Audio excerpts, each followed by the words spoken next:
The kickoff time for Alabama's first game is announced, and it's not ideal.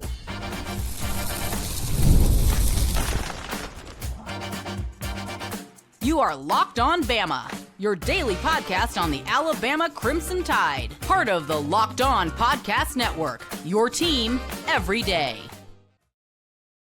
I'm Luke Robinson. That's Alabama internet legend Jimmy Stein, and this is Locked On Bama. We appreciate you guys joining us.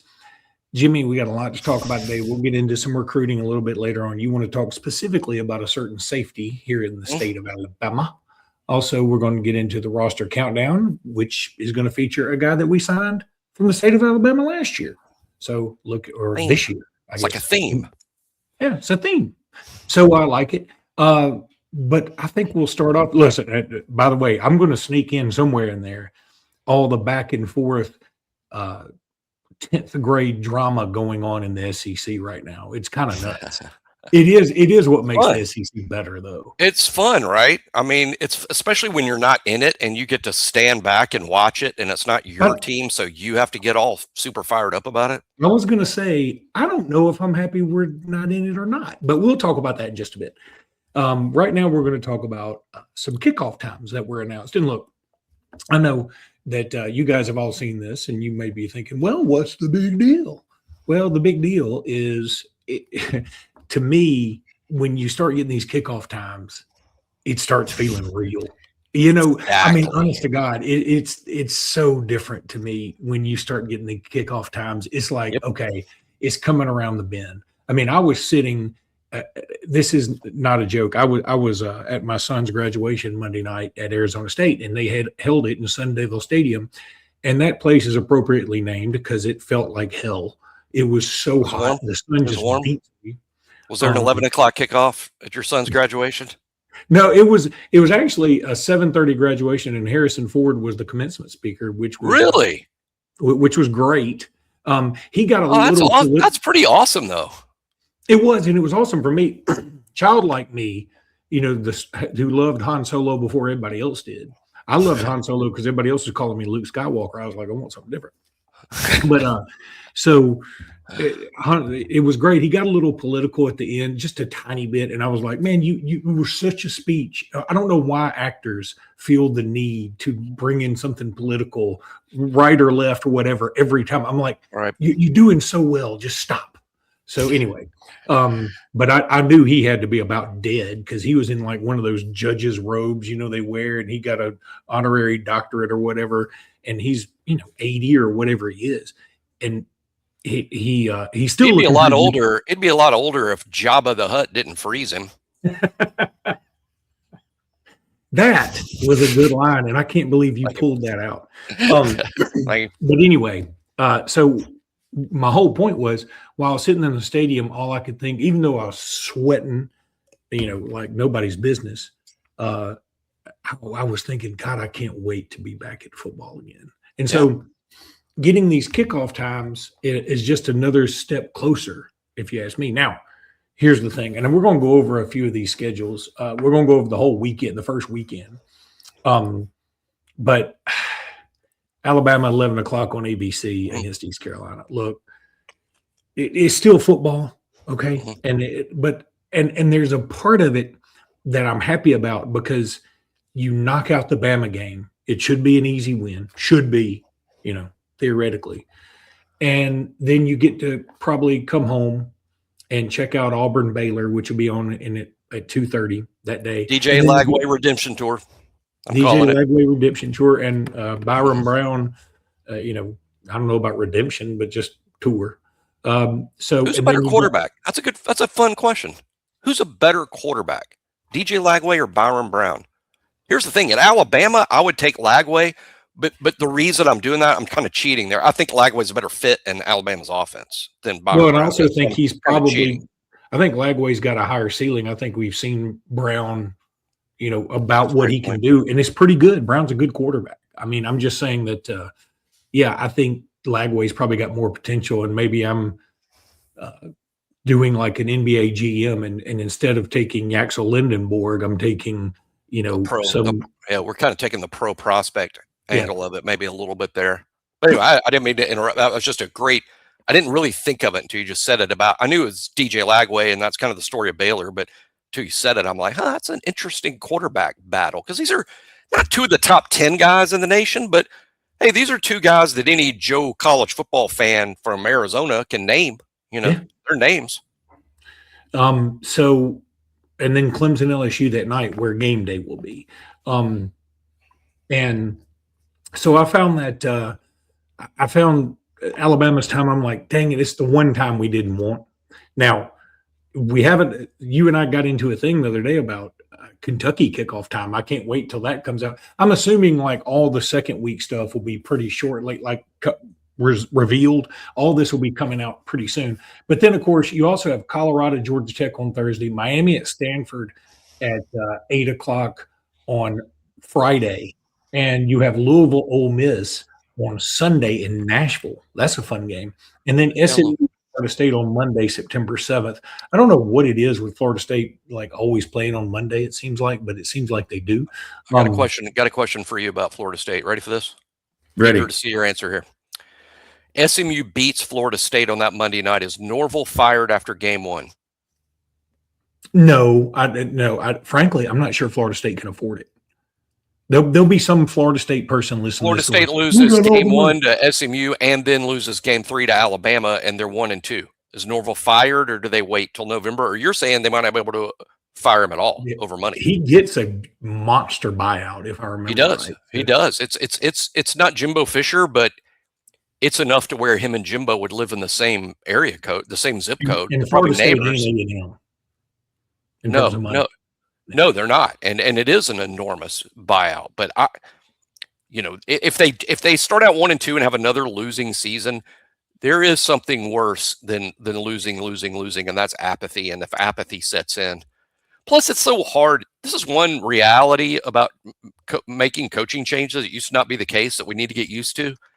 When the fans fire you now, your NIL money's gone. Because who's providing NIL money? The fans. Sure, in the form of boosters, in the form of companies. Guess what? Who are owned by boosters? Who are what? Fans.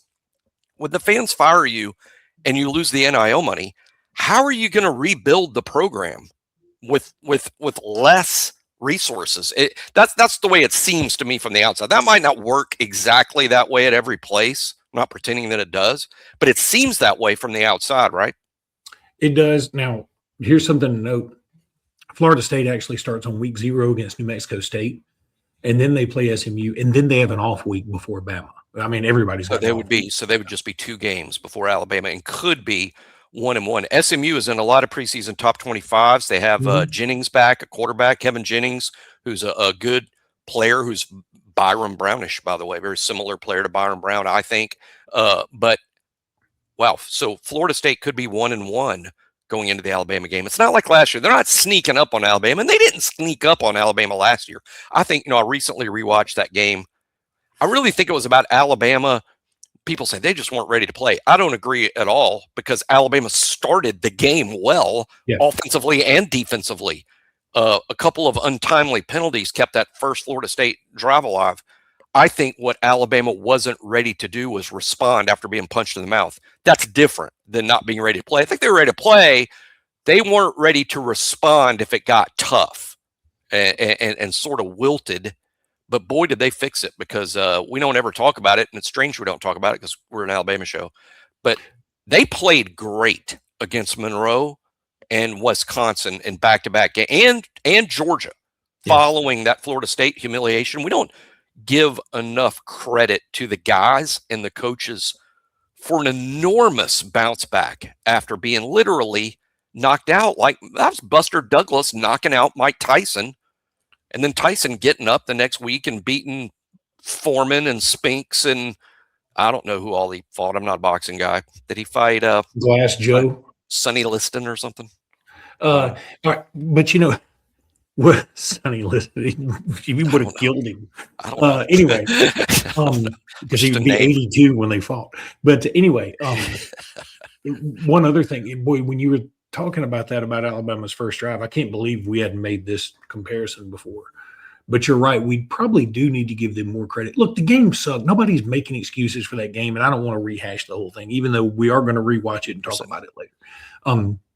But okay, so we go out there and we just knock them in the mouth, and we get that first touchdown, and here we go.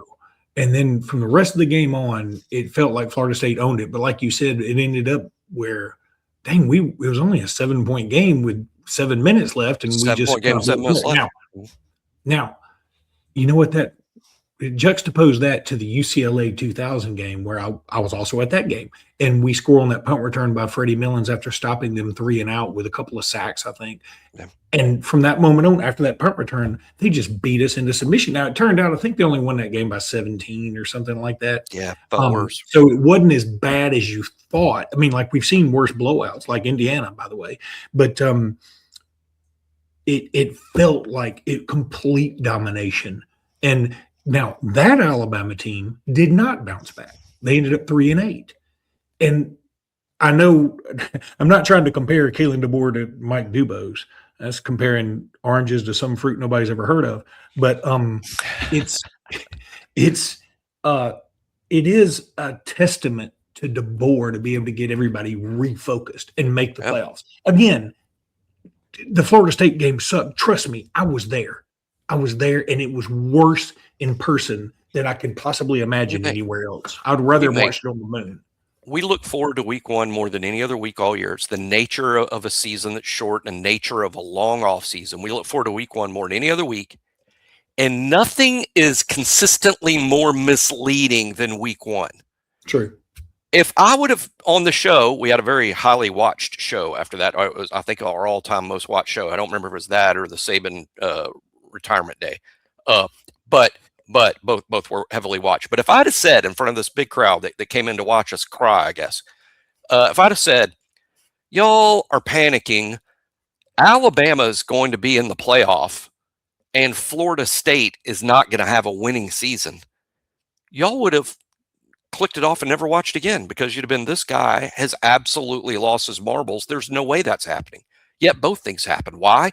Because the number one thing that fools football fans and analysts, especially fans and a lot of analysts, small sample size. And there's nothing smaller than a sample size of one game. Seasons are not, I had an NFL scout tell me this before. Seasons are not merry-go-rounds. It's like they never change. Seasons are roller coasters. There's ups and there's downs. Yet we have this tendency as football fans to watch your team play and you think that's it. That's what they are. This is them. It's up and it's down. It's up and it's down. It's not just merry-go-round looking at the same things for 3 months. By the way, Jimmy, this should be noted. Our most watched show far and away by 10,000 views was that Florida State game. By 10,000 views? By 10,000. The next most watched show was Vanderbilt loss. Vanderbilt loss. And that one was live as well. I'm doing all the lives because the lives were more. And you're going by YouTube numbers and not total podcast numbers, right? I'm going by YouTube numbers. You're looking at YouTube numbers. So people need to keep in mind that 1/2 of our audience is podcasts. Yeah. So you know, whatever the YouTube number is, generally you can double it to figure out, how many people listen. The Michigan bowl game loss with Kaylen DeBoer, not the Pasadena one, is 3rd, and the Indiana loss is 4th. So, and then it's also. We lose. Y'all can't wait to watch us cry. You can't wait. It's Alabama fans who are hoping that we're really mad and we're going to be ranting, and it's fans of other teams that are hoping we're going to cry. And sometimes both of those things are true. Both things can be true simultaneously. Anyway, let's throw a curveball this year and cry after win. Let's cry and rant after wins and just fool everybody. And when we lose, maybe cake and cookies. Long story short, Alabama plays East Carolina at 11 o'clock on week 1, and it's going to be hot as the devil's taint. So y'all just hold on.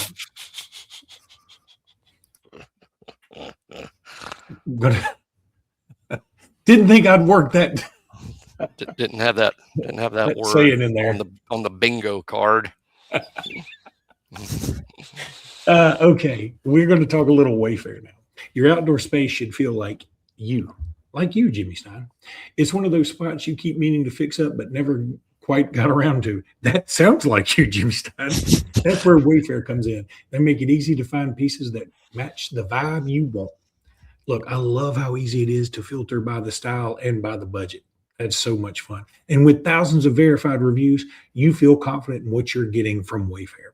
Now the space actually feels put together, somewhere you want to sit, relax, and spend some time alone or with some family. Get prepped for patio season for way less. Head to wayfair.com right now to shop all things home. That's WAYFAIR.com. Wayfair. Every style, every home tear is down guaranteed. The tagline for Wayfair, let's borrow this from Happy Days. Sit on it. You like that? God, you know what? I think that should come back around. Still have the worst G-rated, put downs in the 50s. It's a terrible decade for put downs. But words are cyclical. They come back around. I had a friend of mine about a year ago say, I think I'm going to start calling women broads again. And I was like, I don't know that that's a great idea, but you would be a groundbreaker. I mean, it would be, okay, yeah. If that's what you want to do, let's see how it works for you. The most uncomfortable conversation I've ever seen in my life, thank God it was on TV. I wish I could quote it, and I'm going to go look for it because it was so uncomfortable and cringy. It was the Batman and Robin TV show, and Robin, who was not in costume, he was just what was his little name? I forget. It was Bruce Wayne and Dick Grayson.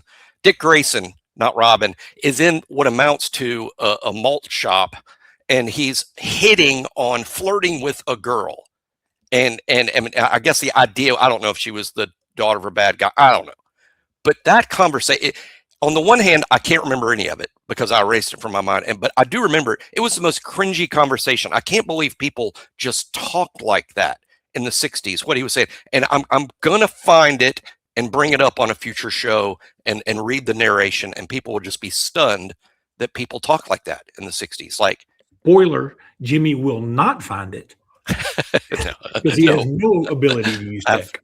Now, no, that's a great point. I'll ask Jeeves. Speaking of roster countdowns, you have one right now, and we're on to a guy that, bit of a sleeper, but I like him. Hometown guy, and I dig it. We are 84 days away from the start of fall camp and our 84th ranked player on the roster ranking. Again, we're at a portion of the ranking where you're probably not going to see a lot of these guys this fall. Probably not. That's why they're ranked where they are. Zay Hall, inside linebacker from Hillcrest in Tuscaloosa. Look, Zay's an interesting guy. Not heavily recruited. Probably chose Alabama, maybe even over some in-state schools like Jacksonville State and Troy. And some may look at it and say, what in the world is Alabama doing? Well, keep in mind, there's 105 guys on scholarship now. Not everybody on 105 players is going to be a five-star. It's just impossible due to budgetary constraints that everyone has. But Zay is a great find. Here's what I find really interesting about Alabama's decision to recruit and take Zay. He walked into the room, maybe the biggest guy in there. Alabama's modern inside linebacker is more athlete. I mean, they just got a commitment from an inside backer this week that we're bragging about being up to 210. We're like, wow, Kenneth Simon's up to 210. He's growing. That's great. Zay Hall walked in the building at about 240 pounds. I mean, just walked in 240. He's a little bit more old school style thumper. He's a big, heavy guy. That's a good hitter, and he's a physical presence, almost a throwback.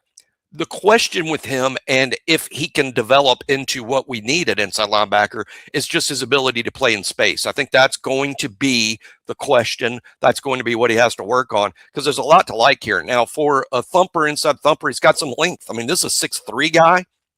I wonder what he might look like even on the edge, being a bit longer guy.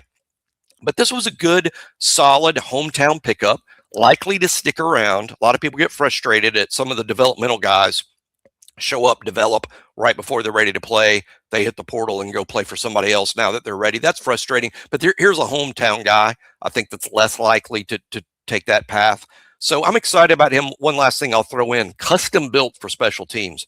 I could be wrong ranking him here and saying we won't see much of him this fall, in the sense that he could easily earn a pretty big role in special teams this fall. I don't count that out, because linebackers who are runners and hitters like he are, they're just sort of custom built for things like kick coverage and punt coverage and such. So Zay Hall, excited to have him, and especially fun whenever you get a local kid from a place like Hillcrest, which is a great school. Oh, you're muted, and it's probably pearls of wisdom that we missed out on. It was so good. It was so good. Yeah, it's probably a LaRon McClain type thing. Tuscaloosa County High School. People just love, the hometown guy, and I do too. Andre Royal, hopefully without some of the stuff that went with that for a little bit. But B-Rob was a B-Rob. Oh, B-Rob.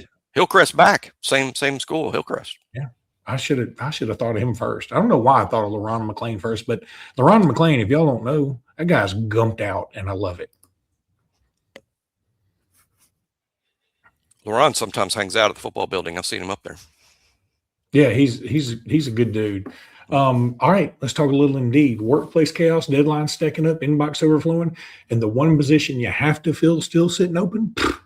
When the pressure's on, you need the right hire. This is a job for Indeed Sponsored Jobs. Indeed Sponsored Jobs helps you reach people who actually fit what you're looking for: skills, experience, and location. So you're not just hoping the right candidate stumbles across your post like a sucker. And here's the stat that says it all. In the minute I've been talking to you, companies like yours made 27 hires on Indeed, according to Indeed data worldwide. So if you're hiring, spend less time searching and more time interviewing candidates who check all your boxes with Indeed Sponsored Jobs. And listeners, this show get a $75 job credit, sponsored job credit, actually, to get your job the premium status it deserves at Indeed.com/podcast. Just go to Indeed.com/podcast.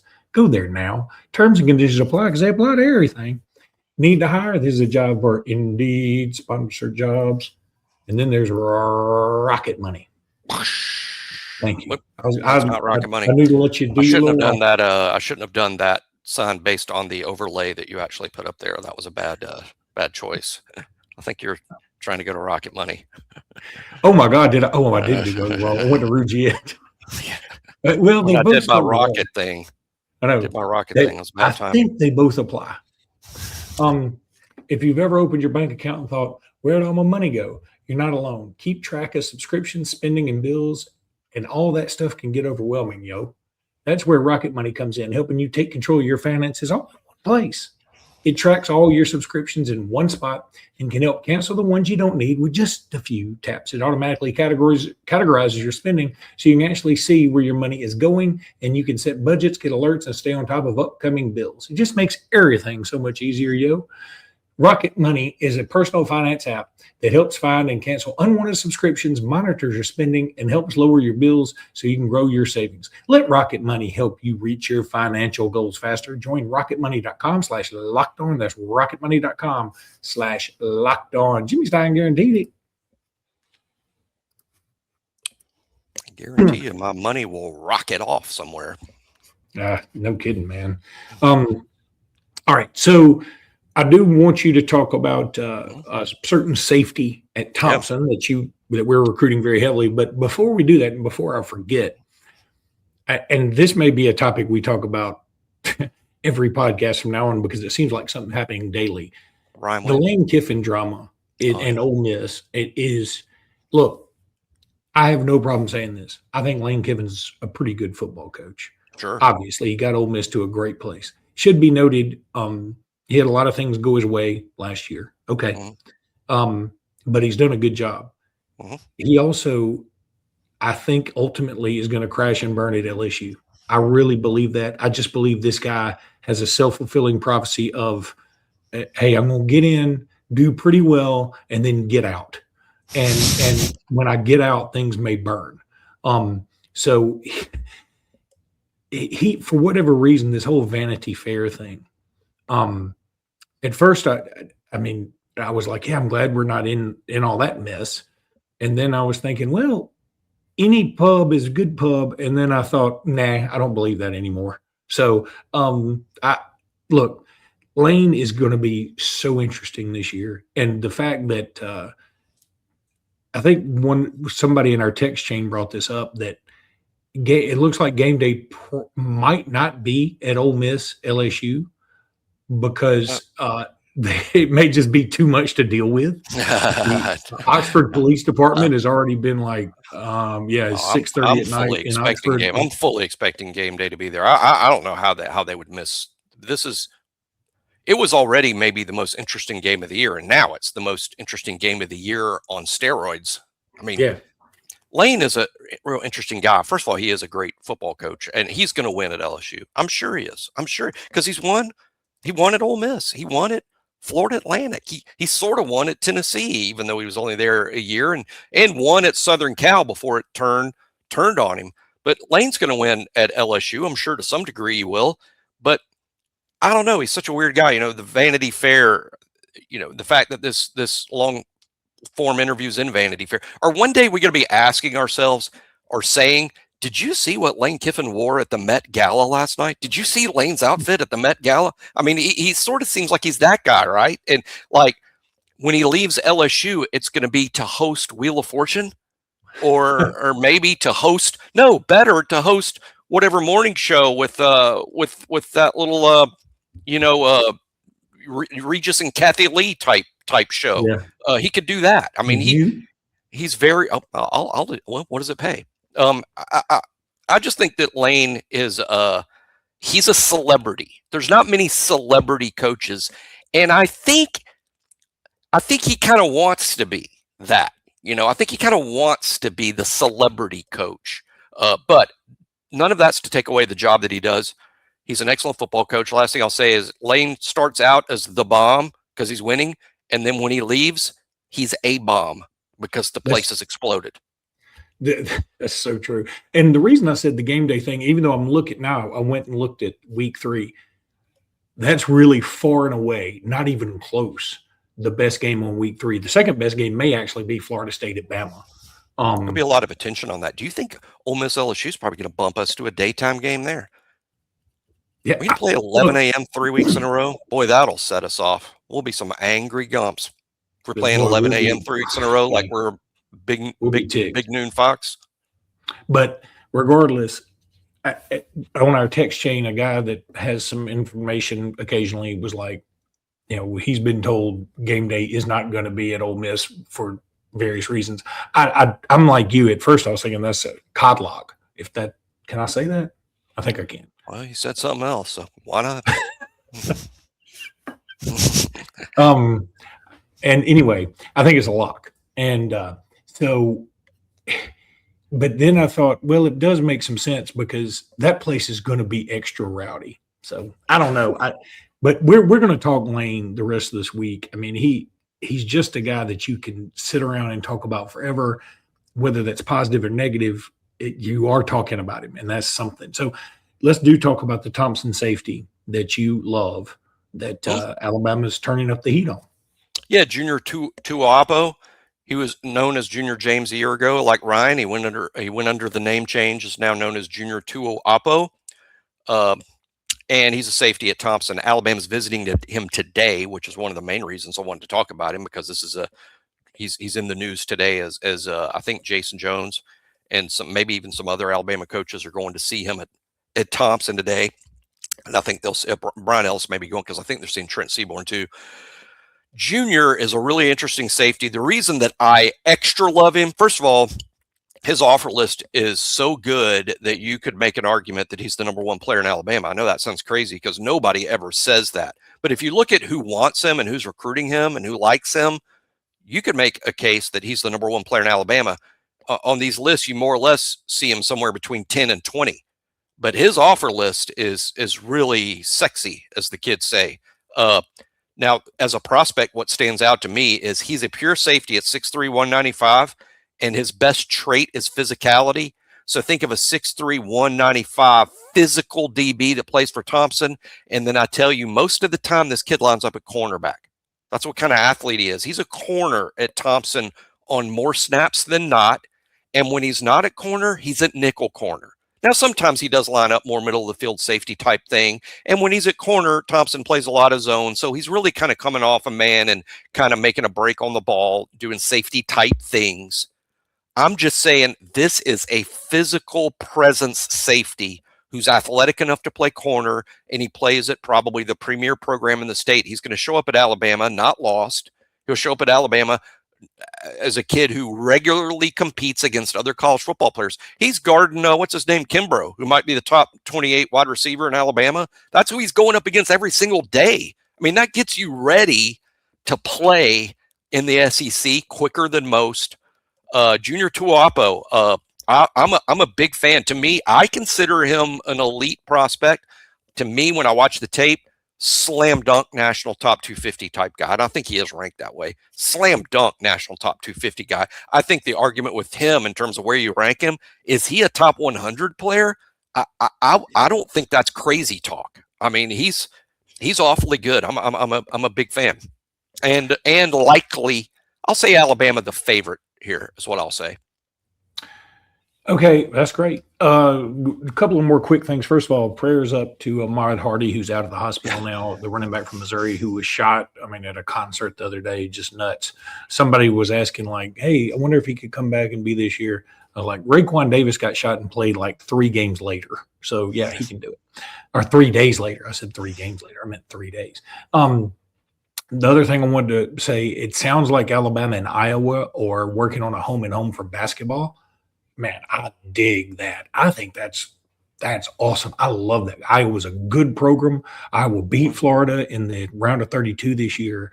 They're a lot of fun, and it's just an interesting place, and that may be a trip I'd go on. So, and then one other thing is Maya Johnson, who's the pitcher for Belmont, right? Yeah, she's really good. I think. Yeah. Well, there's a story on her on ESPN. She beat lupus, so yeah, she could beat Alabama. Right. She's held 3 SEC opponents this year. She's held 3 SEC opponents, I believe, to 2 runs or less. Good Lord. All right, that's going to do it for today's pod. We'll be back tomorrow with more. Until then, roll tide, everybody. Roll tide.